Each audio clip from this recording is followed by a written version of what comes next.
అందరికీ నమస్కారం. నా పేరు రమ. వెల్కమ్ టు కథా సుధాబై రమ. నీతో చుంబనమే 42వ భాగం. రచయిత సునంద రామ్ గారు. మరి దివాకర్ పరశురాముల గురించి నిజాలన్నీ సిద్ధు ముందు బయట పెట్టాలనుకున్న మధు ప్రయత్నం అంతా కూడా ఆవిరైపోయింది. మరి మధు చెప్పేదంతా నిజమేనని సిద్ధు నమ్ముతాడా? తన తల్లైనా తనకి సపోర్ట్‌గా మాట్లాడుతుందా? మరి ఈరోజు మధు, సిద్ధులు విడిపోతారా? తర్వాత ఏం జరగబోతుందో చూద్దాం. అమ్మా! అని పిలుస్తూ దగ్గరికి వెళ్ళిన మధు, అమ్మా! నువ్వే చెప్పమ్మా! నాన్నని చంపింది దుర్మార్గులే కదా! అంటూ దగ్గరికి వెళ్ళిన మధుని లాగిపెట్టి ఒక్కటి కొడతారు సునీత గారు. ఏయ్! ఛీ! నోరు మూయవే! దేవుడిలాంటి ఆ పెద్దాయన్ని పట్టుకొని మీ నాన్నని చంపాడని నిందలు వేస్తావా? అని పరశురాం వైపే చూస్తారు. అమ్మా! నువ్వేం మాట్లాడుతున్నావమ్మా? నువ్వెందుకిప్పుడు అబద్ధం చెప్తున్నావు? మళ్ళీ ఈ దుర్మార్గులు నిన్నేమైనా బెదిరించి ఏదైనా చెప్పి బెదిరించారా? అని అయోమయంగా అడుగుతున్న మధు ఈసారి సిద్ధు కొట్టిన దెబ్బకి వెళ్లి కింద పడేది కాస్త అజయ్ పట్టుకొని ఆపడంతో ఆగిపోతుంది. రేయ్ సిద్ధూ! ఏం చేస్తున్నావురా? కడుపుతో ఉన్న పిల్ల మీద చెయ్యి చేసుకుంటావా? మతిగాని పోయిందిరా నీకు? అవును. ఇది మాట్లాడుతున్న మాటలకు నాకు నిజంగానే మతిపోతోంది. ఒక చిన్న సంతకం పెట్టమన్నందుకు ఇది నా తాతయ్యపై, బాబాయిలపై నిందలు వేస్తూ లేనిపోనివన్నీ కల్పించి చెప్తోంది. ఇన్ని రోజులు దీని మీద ప్రేమతో నెత్తికెక్కించుకున్నందుకు ఇవాళ నా తలనే తన్ని అందలం ఎక్కాలనుకుంటోంది. రేయ్! ఇప్పుడు చెప్తున్నాను. దానికి కావాల్సింది డబ్బే అయితే నా ఆస్తి మొత్తాన్ని దాని పేరు మీద రాస్తాను. అనవసరంగా డబ్బు కోసం దిగజారి నేనెంతో గౌరవించే నా తాతయ్యపై నిందలు వేసి ఆయనకున్న విలువను తగ్గించి మా ఇద్దరి మధ్య దూరం తీసుకొని రావద్దని చెప్పు. సిద్ధూ గారు ప్లీజ్ నన్ను నమ్మండి. నాకు మీరు కావాలి. మీరు చూపించే ప్రేమ కావాలి అంతేకానీ మీ ఆస్తి కాదు. ఓహ్! అలాగా? మరెందుకే డబ్బు కోసం సంతకం పెట్టనంటున్నావు? అయ్యో! సిద్ధూ గారు మీరెందుకు నన్ను అర్థం చేసుకోవట్లేదు. నేను చెప్పిన మాటలన్నీ నిజం. ఏయ్! మర్యాదగా చెప్తున్నాను. మరో మాట మా తాతయ్య గురించి కానీ, బాబాయ్ గురించి కానీ వ్యతిరేకంగా ఒక్క మాట నీ నోట్ల నుంచొచ్చినా నేనేం చేస్తానో నాకే తెలియదు. అత్తయ్య ప్లీజ్ మీరు మీ అమ్మాయిని కొన్ని రోజులు మీ ఇంటికి తీసుకెళ్ళండి. ఎలాగో డెలివరీకి తీసుకెళ్ళాలి కదా! అదేదో ఇప్పుడే తీసుకెళ్ళండి. అండ్ అలాగే తన మనసులో డబ్బు మీద ఉన్న వ్యామోహాన్ని కూడా తీసి పడేయమని చెప్పండి. డబ్బే లోకం కాదు. డబ్బుతో కొనలేనివి కూడా కొన్నుంటాయని చెప్పండి. కనీసం తన వైపు కూడా చూడకుండా మాట్లాడుతున్న సిద్ధు ఒక్కో మాట ఒక్కో తూటాల గుండెల్లో గుచ్చుకుంటుంటే మధు బాధ వర్ణనాతీతం అవుతుంది. ఏం చెప్పినా నమ్మని సిద్ధు ఓవైపు నిజం చెప్పమని బ్రతిమలాడుతున్నా అందరి ముందు తనదే తప్పని చెప్తున్న తల్లి. అందరినీ కలిసి తన మనసుని విరిచేస్తూ తననో పిచ్చిదాన్ని చేస్తుంటే ఉన్న చోటే శిలా విగ్రహంలా నిలబడిపోతుంది మధు. రేయ్ సిద్ధు! మధు డబ్బు కోసం ఆశపడే రకం కాదని నీకు తెలుసు. అలాంటిది నిజమేంటో తెలుసుకోకుండా ఎందుకురా తనని తప్పుపడుతున్నావు? మీ బాబాయ్ నువ్వనుకున్నంత మంచివాడు కాదు. ఇక మీ తాత గురించి అనే మాట పూర్తి కాకముందే సిద్ధు కోపంతో అజయ్ కాలర్ పట్టుకుంటాడు. అజయ్ ముఖం మీద వేలు పెట్టి చూపిస్తూ మరో మాట తాతయ్య గురించి తప్పుగా మాట్లాడినా మర్యాదగా ఉండదురా. నువ్వు నా బావనే విషయం కూడా పక్కన పెడితే ఫ్రెండ్‌వని కూడా చూడను. కోపంగా సిద్ధు చేతిని విసిరికొట్టి, ఓ మనిషి మీద గుడ్డి ప్రేమ, పిచ్చి నమ్మకం పెంచుకున్నప్పుడు వాళ్ళు చేసే తప్పులు మనం కంటితో చూసే వరకు నమ్మలేంరా. ప్రస్తుతం నువ్వు అదే సిట్యుయేషన్‌లో ఉన్నావు. నిజాలన్నీ వాటంతట అవే నీ ముందుకు వచ్చిన రోజు నువ్వు ఎవరినైతే తప్పు పడుతున్నావో వారే మంచివారని, నువ్వు ఎవరినైతే నెత్తికెక్కించుకుంటున్నావో వారిదే తప్పని తెలిసిన నువ్వే బాధపడతావు సిద్ధు. ఆ రోజు నువ్వెంత బాధపడ్డా కానీ ప్రయోజనం ఉండదు. గుర్తుపెట్టుకో అని చెప్పి ఆద్యారా మనం వెళ్దాం. నా చెల్లిని బరువుగా భావించే ఈ ఇంట్లో భారంగా నేనుండలేను అంటూ గుడి నుంచి రావడం వల్ల తెచ్చిన ప్రసాదం మధు చేతిలో పెడతాడు. నువ్వు నీ బిడ్డ క్షేమంగా ఉండాలని నిన్నటి నుండి మనసు బాగోలేకపోతే ఉదయాన్నే గుడికి వెళ్ళానురా. లేదంటే కడుపుతో ఉన్న ఆడదానిపై కనికరం లేకుండా చెయ్యి చేసుకునే ఇలాంటి మూర్ఖుల మధ్య నిన్ను ఒంటరిగా వదిలి వెళ్ళేవాడిని కాదు అని మధు కందిన చెంప నిమిరి దగ్గరికి తీసుకుంటాడు అజయ్.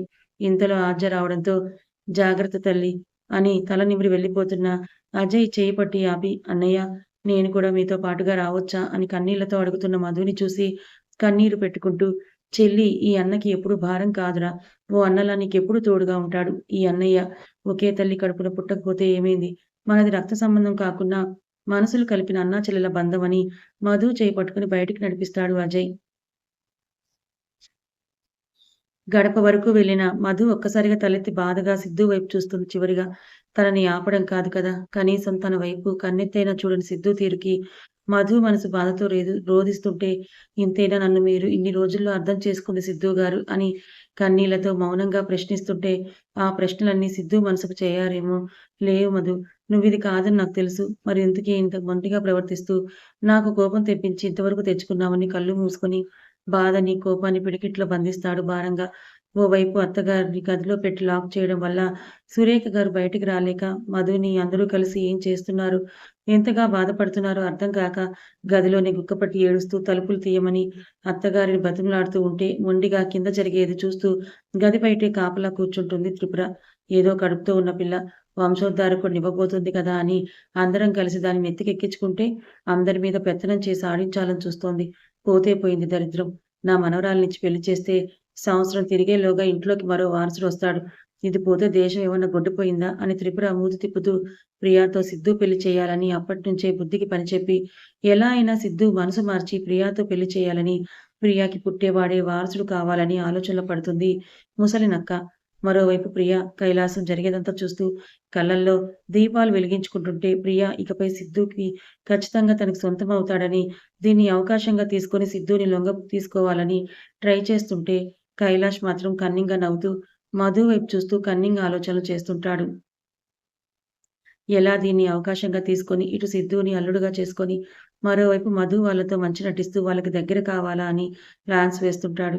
సిద్ధు వల్ల ఆస్తి వస్తే మధు వల్ల సుఖం వస్తుందని కుటిల తెలివిని ప్రదర్శిస్తూ వావి వరసలు మరిచి పిచ్చి ఆలోచనలు చేస్తుంటాడు కాకి బుద్ధి కైలాష్. అమ్మ మధు ఇక రామ్మ వెళ్దాం అని మధుని తీసుకుని వెళ్ళబోతున్న అజయ్ చెయ్యి పట్టి ఆపుతారు సునీత. బాబు, మధుని నాతో పాటుగా మా ఇంటికి తీసుకెళ్తాను. ఓ క్షణం ఆగి మధు వైపు చూస్తాడు అజయ్. తన చెయ్యిపై పట్టు బిగుస్తున్న మధు నాకెవరూ లేరన్నయ్యా అంటుంది దీర్ఘంగా శ్వాస తీసుకుంటూ. లేదమ్మా, నా చెల్లిని నేనెక్కడికి పంపించను. ఇకపై నా చెల్లికి నేను తప్ప ఎవరూ లేరని ఆద్య వైపే చూస్తాడు. జరుగుతుంది మొత్తం చూస్తున్న ఆద్య ఒక్క మాట కూడా మాట్లాడకుండా అజయ్తోనే వెళ్ళిపోతుంది. అసలక్కడ ఏం జరుగుతుందో, ఏం జరగబోతుందో తన బుర్రకి అర్థం కావట్లేదు మరి. అందరూ తన వాళ్ళే. కానీ అప్పటి వరకు వారిలో చూడని కోణాలన్నీ కూడా ఆ రోజు బయటికొస్తుంటే ఎటూ తేల్చుకోలేని స్థితిలో ఉండిపోతోంది మరి ఆద్య.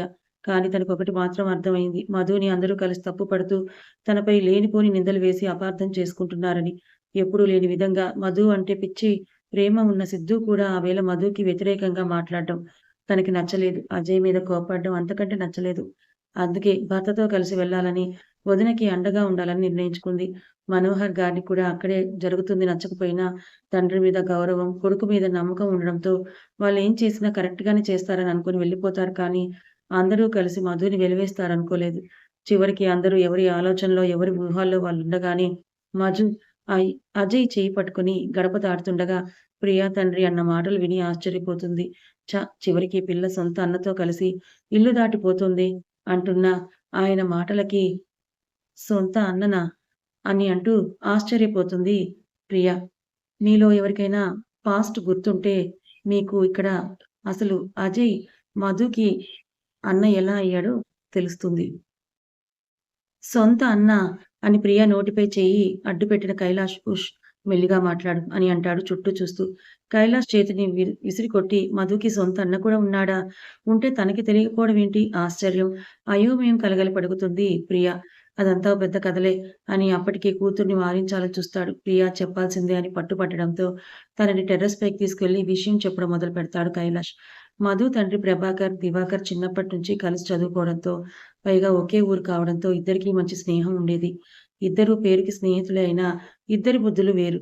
ప్రభాకర్ మొదటి నుంచి ఇతరులకు సహాయం చేసే గుణంతో పాటుగా మాట మీద నిలబడే మనిషి. ఇచ్చిన మాట కోసం ప్రాణాలైనా అడ్డు పెడతాడు కానీ ఆడి తప్పని మనిషి. అందరికీ తలలో నాలుగులా ఉండేవాడు.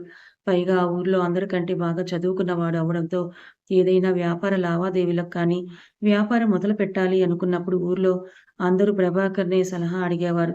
ఇంత చదువుకున్న వాడివి పల్లెటూరులో ఎందుకు? పట్నం వెళ్లి ఏదైనా వ్యాపారం చూసుకోవచ్చు కదా! అని అందరూ చెప్తున్నా కూడా ఉన్న ఊరిని, ఉన్న ఇంటిని, పొలాల్ని వదిలిపెట్టి అక్కడికెళ్లి ఉద్ధరించేదేముంది?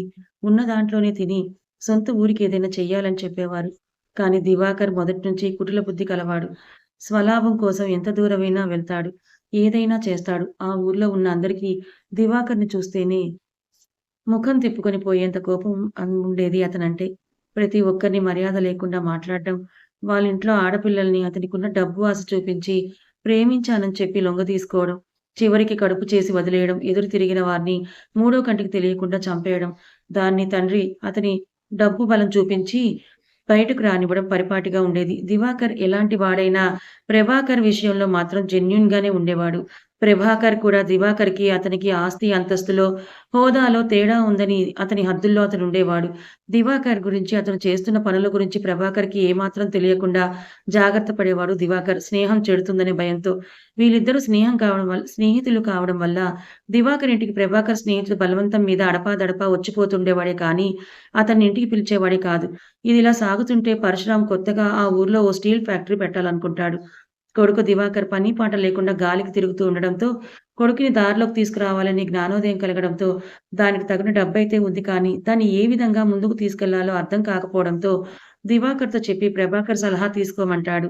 అన్న ఉన్నాడు కదా అని మనోహర్ పేరు ఎత్తడంతో, అప్పటికే తమ మాట కూడా వినకుండా సురేఖ గారిని ప్రేమించి, లేచిపోయి పెళ్లి చేసుకున్న పెద్ద కొడుకు ప్రసక్తి కూడా తీసుకురావడం ఇష్టం లేక ముఖాన్ని చిట్లించి, ఆ బిజినెస్ అతని కోసమే స్టార్ట్ చేయాలనుకుంటున్నానని ప్రభాకర్ సలహా తీసుకొని ముందు బిజినెస్ స్టార్ట్ చేయమని చెప్పి బాధ్యతని కొడుకు నెత్తిన వేస్తారు. దివాకర్ కూడా ఖాళీగా ఉండడం నచ్చక చివరికి తండ్రి మాట విని ప్రభాకర్ సలహా తీసుకొని ఊరికి చివరన ఫ్యాక్టరీ మొదలు పెడతారు. వ్యాపారం అయితే మొదలు పెట్టడం అయితే పెట్టారు కానీ ట్రాన్స్‌పోర్ట్ గురించి, వాటి ఎక్స్‌పోర్ట్ గురించి వాటిని డీలర్స్ వరకు చేరవేయడం గురించి ఒకటేమిటి అన్నీ ప్రభాకర్ మీదే ఆధారపడతారిద్దరు. ప్రభాకర్ కూడా స్నేహం కోసం దివాకర్‌కి సలహా ఇచ్చినా కూడా దానివల్ల భారీగా లాభాలు వస్తుండడం చూసి తను కూడా వారితో పాటు కష్టపడుతున్నందుకు బదులుగా తనకి కాకపోయినా ఊరికి ఏదైనా చెయ్యమని అడుగుతాడు. అప్పటికే ఊర్లో సరైన రోడ్డు కానీ, హాస్పిటల్స్ కానీ, స్కూల్స్ కానీ లేకపోవడంతో కోట్లలో గడిస్తున్న లాభాలకి ఓ పావు వంతు ఊరికి మంచి చేయడం కోసం వాడమని, దానికి బదులుగా పరశురాం కూడా రాబోయే ఎలక్షన్‌లో ఎమ్మెల్యేగా నిలబడ్డం వల్ల ఊరు మొత్తం ఏకగ్రీవంగా అతన్ని పదవిలో నిలబెడతారని, చుట్టుపక్కల ఊర్లలో కూడా మంచి పేరొస్తుందని సలహా ఇస్తాడు. ప్రభాకర్ చెప్పినట్టుగానే చేయడం వల్ల పరశురాం ఎమ్మెల్యేగా గెలుస్తాడు. ఊరికి మంచి చేస్తున్నాడనే పేరు కూడా వస్తుంది. రోజులు ఇలా సాగుతుంటే ఓ సంవత్సరం ప్రభాకర్ పొలంలో పంట వేస్తే, ఆ సంవత్సరం వర్షాలు లేని కారణంగా ప్రభాకర్‌తో పాటుగా ఊర్లో ఉన్న చాలా మంది రైతులు నష్టపోయి ఆత్మహత్యలు వరకు వెళ్తుంటే అది చూడలేని ప్రభాకర్ ఇచ్చిన మాట పరశురాంని కలిసి అందరికీ డబ్బిచ్చి సహాయం చేసి ఆదుకోమని చెప్తాడు. దానికి పరశురాంకి, ప్రభాకర్‌కి మధ్య చిన్నపాటి ఘర్షణ జరగడంతో నోరు జారిన పరశురాం మీదకి ప్రభాకర్ చెయ్యి ఎత్తుతాడు. అది చూసిన దివాకర్ కోపంతో ప్రభాకర్‌ని మీదకి వెళ్తే ఇద్దరికీ మధ్య పెద్ద గొడవే జరుగుతుంది. ఆ తర్వాత ప్రభాకర్ అతనే సొంతంగా గవర్నమెంట్‌తో మాట్లాడి ఊరి వాళ్ళ సమస్య తీర్చడంతో పరశురాంని ఆపై వచ్చే ఎలక్షన్స్‌లో గద్దె దింపి ఊర్లోనే మరో పేరు, డబ్బు ఉన్న వ్యక్తికి పదవిని ఇస్తారు అందరూ. దాంతో తండ్రి, కొడుకులిద్దరూ ప్రభాకర్ మీద పగ పెంచుకుంటారు. కథ ఇంకా ఉంది. మరి అజయ్, మధుకి సొంత అన్నయ్య ఏ విధంగా అయ్యాడు? ఒకవేళ అజయ్, మధులు సొంత అన్నా చెల్లెలైతే ఆ విషయం సునీత గారికి, మధుకి తెలియకుండా ఎలా ఉంది? మరి ఇప్పుడైనా ఈ నిజం మధు, అజయ్‌లకి తెలుస్తుందా? అసలు ఈ నిజాలన్నీ కైలాష్‌కి ఎలా తెలుసు? అజయ్ మధు అన్న అని అతనికి ఎలా తెలిసింది? మరిప్పుడు వీళ్ళు మాట్లాడుకుంటున్న మాటలు ఎవరైనా వింటారా? మరి సిద్ధు మధుని నిజంగానే దూరం చేసుకున్నాడా? మధుని తప్పేమీ లేదని తెలుసుకొని అసలు నిజమేంటో సిద్ధు గ్రహిస్తాడా లేదా? తర్వాత ఏం జరగబోతుందో తెలుసుకోవాలనుకుంటే ఛానల్‌ని ఫాలో అవ్వండి. కథ నచ్చితే లైక్ చేయండి. Thank you so much.